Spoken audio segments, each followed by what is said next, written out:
Welcome back to Can You Hear Me, a podcast about hearing, hearing loss, and everything in between. I'm here today with Dr. Lisa Seerup, President of Hearing New Zealand, a charity that has been dedicated to supporting individuals with hearing loss and promoting hearing health all over New Zealand since 1932.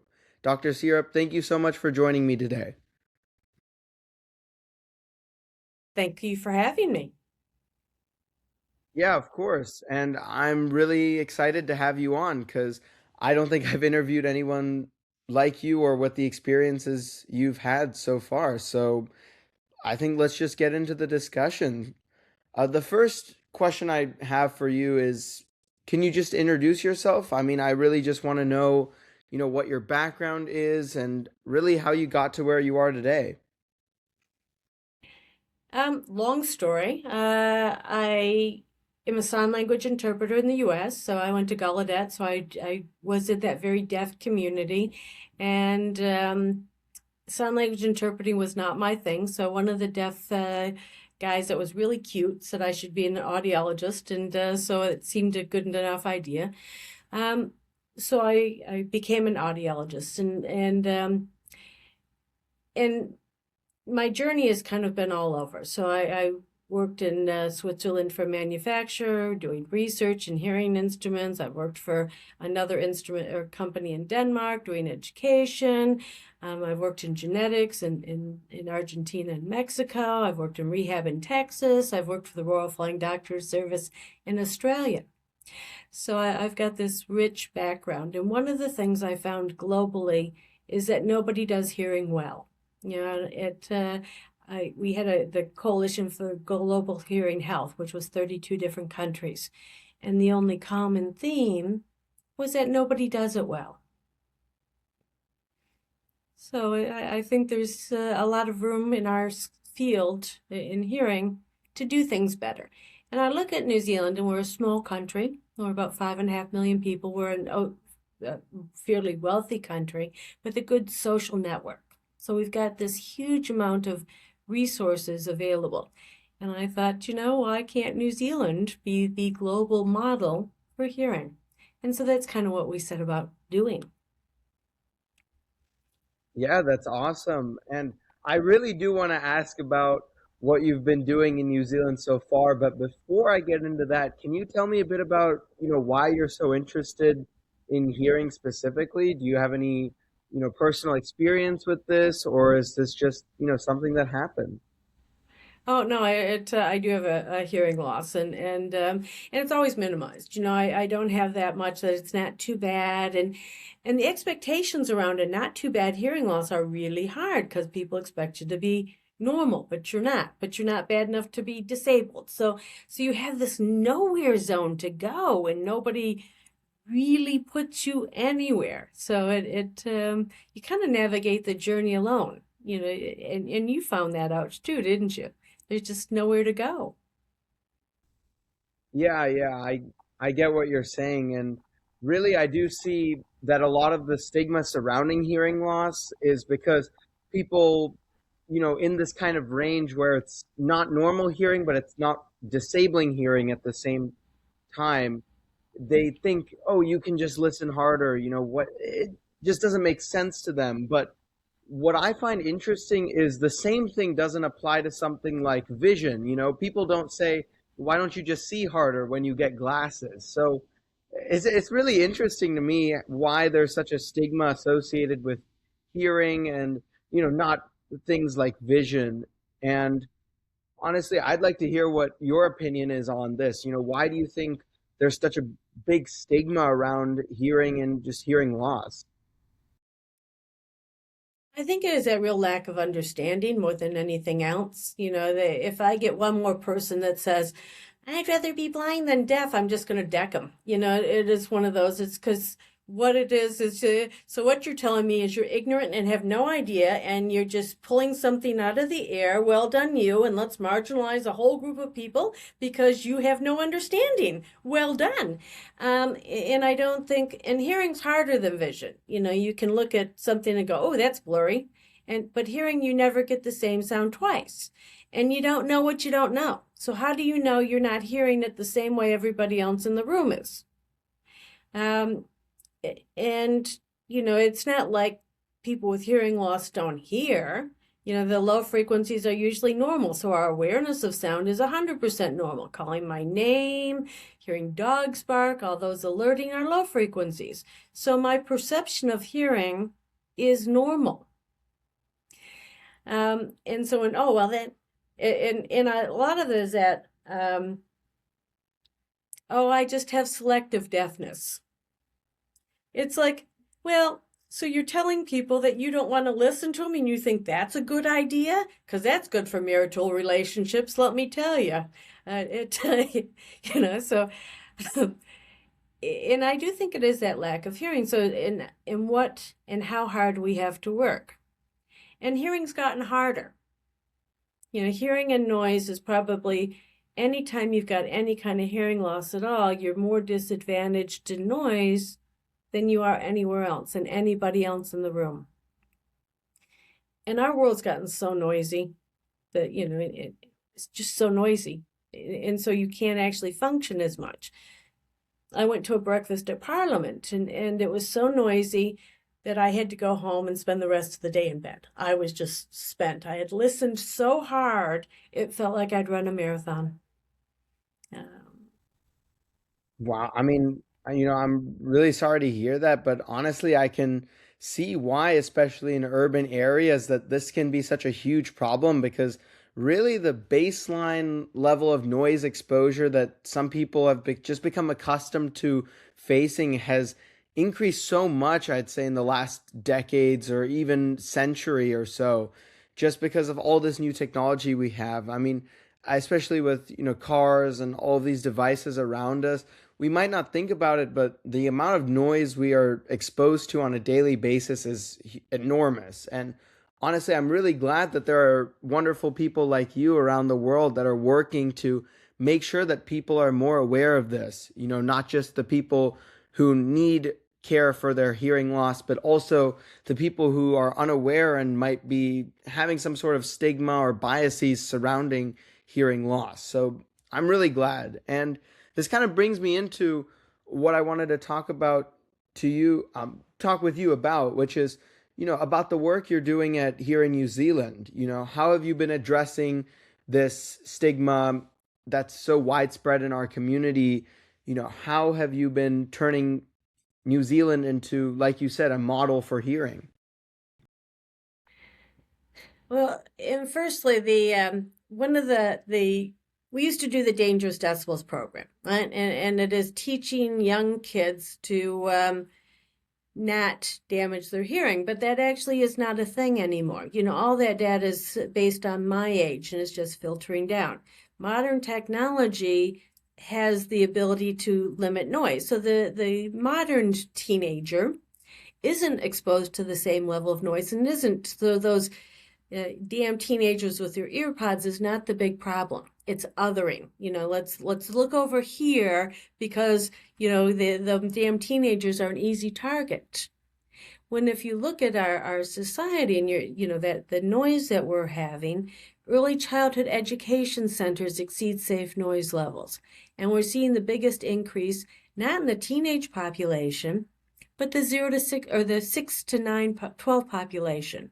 And the only reason we're not doing it in the 0 to 5 is we're not testing because they're in the too hard basket. So we're finding kids that have gone to early education child care centers that are in, according to our WorkSafe, toxic levels of noise. And let's break that down, what toxic levels of noise means. It means that when your child is in an early education center, they are exposed to noise that damages their hearing. It is peripheral neurological damage to a primary sensory organ. And we go, oh, look at those teenagers. And until we start addressing the societal, the responsibility, it doesn't matter how many dangerous decibels program I do or how many teenagers. Already that's so embedded and the hearing is already so Those behaviors are so embedded, there's no way you can break them. And the damage is already done at that point. Why do we allow venues, early child education centers, to neurologically damage people on a widespread basis? Yeah, I mean, that's a fair question. And honestly, I can really see what you're saying. So, can you really walk me through, has, Hearing New Zealand been doing any work in this target demographic? As you said, you said 6 to 12 years old, right? So what has Hearing New Zealand been doing for this age group to, kind of remediate that? And also, could you tell me more about what Hearing New Zealand is doing on a broader level all around the country? So, what we started was hearing health and antenatal classes. So, because if parents are aware of what damages their children, and newborn parents are just viciously protective of their newborn, and so they actually take it on board. What? This will damage my child's hearing? Yes, yes, it will. And there are apps to measure the noise levels of your baby. And according to the EPA, 70 dB is the level that children can tolerate before they start to get damaged. For you and I, it's 85. We've got these battle hardened ears, but for babies, they're sensitive, and so it's 70 dB. And it used to be that babies were raised at home, so we didn't have this problem. Now parents work, child goes off to child care center, it has no acoustics, and it's being damaged. So if we can have the parents being those advocates from a very early age, that makes them lifelong advocates. Things like vaccination, mumps, measles, rubella, meningitis all cause hearing loss. So it is including that information as well. Middle ear disease, how do you identify hearing loss? All of those things that protect hearing, because if we start from birth, 50% of all hearing losses are remediable. And in New Zealand, we're looking at 880,000 to 1.2 million. So we can prevent 440,000 to 550,000 hearing losses if we do a program. Economically, it makes sense. I mean, it just makes sense economically. Do you know how much billions of dollars globally hearing loss costs? But we don't look at that. We look at hearing aids as our only remediation rather than protection. And it is the early childhood education centers that should be responsible for making sure that they keep that child in a safe environment. And why hearing hasn't been included in that safe environment, I have no idea. It's that not recognizing the damage that's being done. And you don't see it right away. And I often use asbestos for that. We've had asbestos in places for years and years and years, and nobody thought twice. Then we found it causes cancer, and we found it's bad for you when you breathe it in. Hearing is the same. We don't see that damage, but years later we do. We're seeing it frequently. So we need to start recognizing that the exposures that the toxic levels of exposures we're exposing our youngest, most vulnerable to, are causing long-term damage. And it's not even short-term. In schools, we're starting to see them not do as well. Yeah, makes them isolated. It makes them more likely to spend time gaming than going out in society, because hearing is hard then. Yes, yeah. I We have definitely seen many cases where, people with hearing loss, I mean, it's proven now that people with hearing loss are less likely to engage in social activities, more likely to over time develop mental illnesses. And there's so many mental disorders or just some kind of health, issues that are associated with hearing loss besides just not being able to hear. So I'm really happy that you've been able to do all of this great work in New Zealand.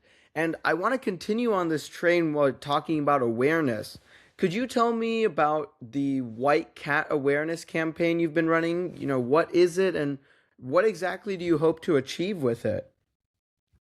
Um, well, firstly, as I said, so the white cat, we needed a version of the pink ribbon. Hearing loss is invisible, so we needed some way to make it visible. And we actually did a lot of research on pins and flowers and ribbons and none of that resonated. But the white cat, and the white cat has a genetic propensity for hearing loss. But unless you test the cat, you don't know which ones are deaf and which ones are not. Very much like people, they have an invisible handicap. But the compensatory strategies are so good that they still participate in society. They still kill rats and mice and things like that. And it resonated a lot more with younger people as well. So it was just that symbol. And we started doing it about 10 years. And we've got down in Mexico, Hola Carmen. She's running the program. We're looking at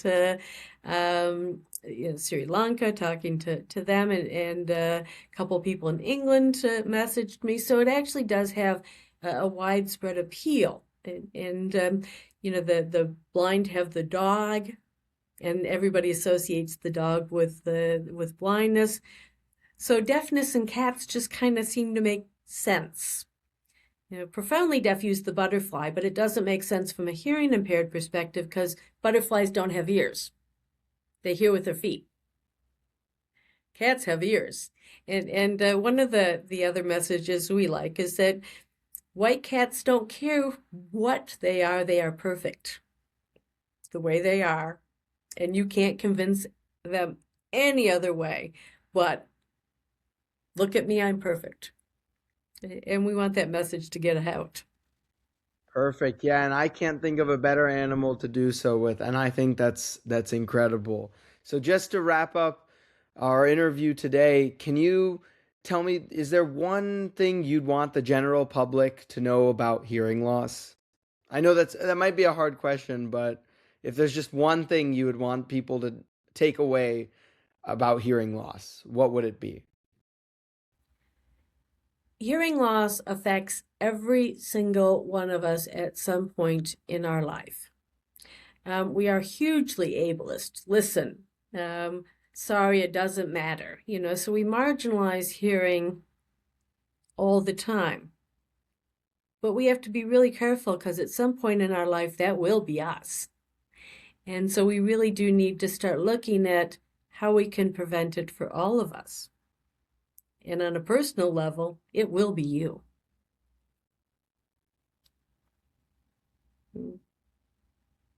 Yeah, I mean I think that's a great message to give to people, and it's an unfortunate reality that as we age, our senses become weaker, and hearing is one of those senses. So it is a natural thing, and it's unfortunately stigmatized. So, well, Well, I'm yeah, going to if push back unless real there's quick on that age thing, if I can, for a Mhm. second, because aging Oh doesn't yeah, for cause sure. living.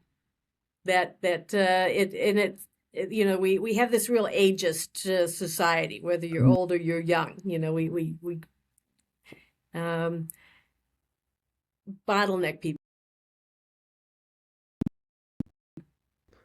So they're old and they're deaf, and it doesn't matter because they're going to get old. And that um, Mhm.